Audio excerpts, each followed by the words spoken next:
নমস্কার, আমি doctor Abhishek Roy, dentist at maxillofacial surgeon.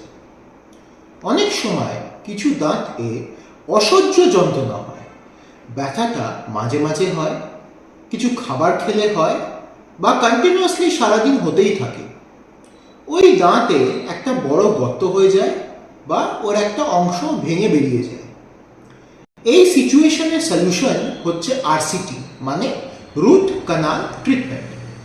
এখানে দাঁতের ভেতর থেকে পুরো ইনফেকশনটা বার করা হয় অ্যান্ড ওষুধ দিয়ে ভেতরে ক্লিনিং করা হয়। তারপরে দাঁতের ভেতরে ফিলিং করে ওর ওপরে একটা ক্যাপ বা ক্রাউন বসিয়ে দেওয়া হয়। এই জন্য কোনো দাঁতে যদি খুব ব্যথা হচ্ছে অবশ্যই ডেন্টিস্টের কাছে আসবে, যাতে আরসিটি করে দাঁতটা বাঁচিয়ে দেওয়া যায় অ্যান্ড তোলার প্রয়োজন না হয়। ধন্যবাদ।